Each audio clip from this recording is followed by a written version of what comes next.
toy ny olana miseho eto an-tampon-tanàna Mahajanga mikasika ny fitaterana dia nisy komity moa manokana natsangana niarahana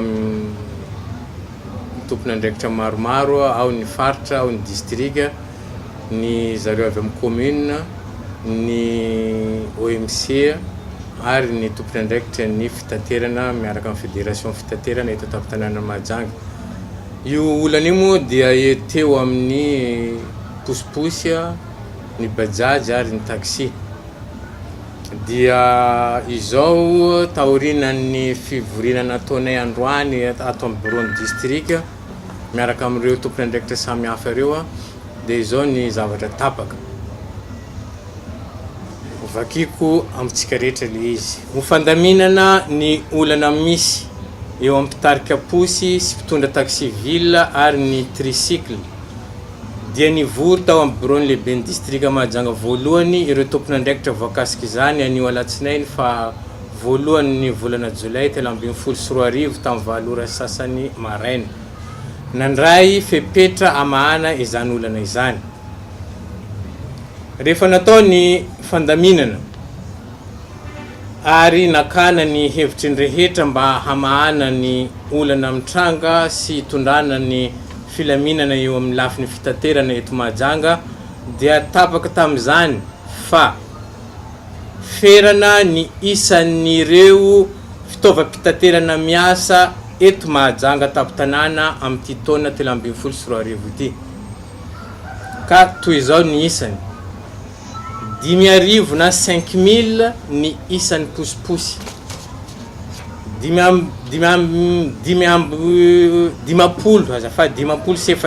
ny isan'ny taxi ville, 700 ny isan'ny bus ary 100 ny isan'ny tricycle. Faharoa, tsy maintsy ampanarahan-dalàna ny fitaterana posy na ny régularisation. Fahatelo, tsy maintsy manaraka ny fepetra amin'ny feny fitaterana ny mpitatitra rehetra vao afaka miasa ara-dalàna. Zany hoe tsy maintsy mandoa ny droit rehetra eo anivon'ny commune sy ny tompon'andraikitra mikasika ny hetra izay mikasika izany.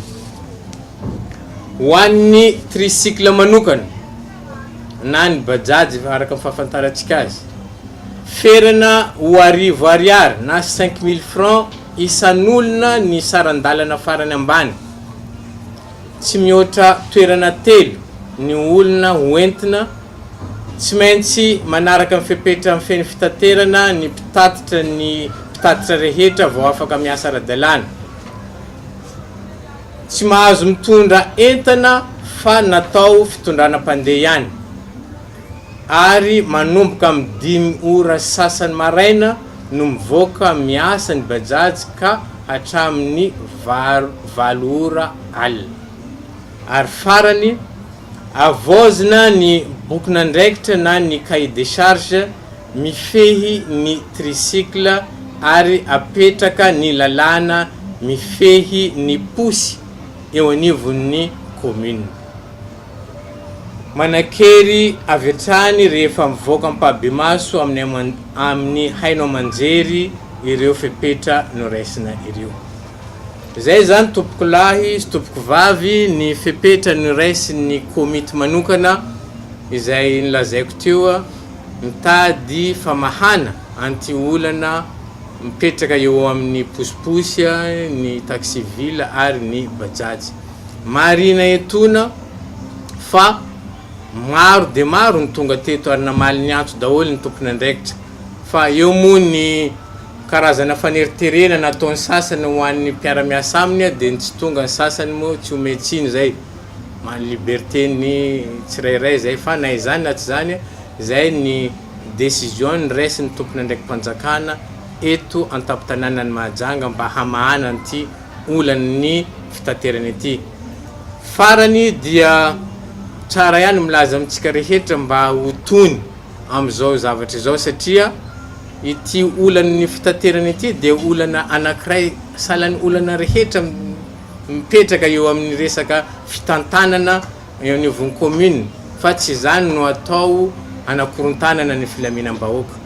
Ka manomboka zao dia hoentitra ny tompona andraikitra ny filaminam-bahoaka eto an-tampon-tanàna Mahajanga raha ohatra ka mbola misy ny mioapify. Araka ny fandaminana izay napetraka anay teto dia rapitso vao tokony hiasa ny bajaj eto an-tampon-tanàna Mahajanga. Ny mikasika amin'ny posy dia zao no zavatra tsara fantatra. Ny isan'ny posy officiel hoy aho eto an-tampon-tanàna Mahajanga raha voasoratra ao amin'ny commune dia eo amin'ny 3336 ny isany officiel zay. Fa tsy zay ny isan'ny posy miasa eny an-dalambe eny. Mihoatra lavitra an'izay ny isan'ny posy zay na tonga ny komity nanapaka hoe aleo ferana ho 5000 ny isan'ny posy satria raha jerentsika eny an-dalana fa mahatratra an'izay isa zay ary mety mihoatra azy isa 5000 zay ny isan'ny posy miasa eny an-dalana eny. Amin'izy ireo maro ny mbola tsy recensé eo anivon'ny commune urbaine ny Mahajanga. Ka mitarika ny tompony andraikitra tompony posy zareo ato amin'ny commune mba hanatona ny tompony andraikitra amin'ny commune mba hanao régularisation ny posy. Maro amin'izy ireo ihany koa moa ny mbola tsy manana taratasy ara-dalàna ka tokony hanao an'izay. Zay no nahatonga ny komity milaza hoe aleo apetraka ho 5000 ny isan'ny posy eto an-tampon-tanàna.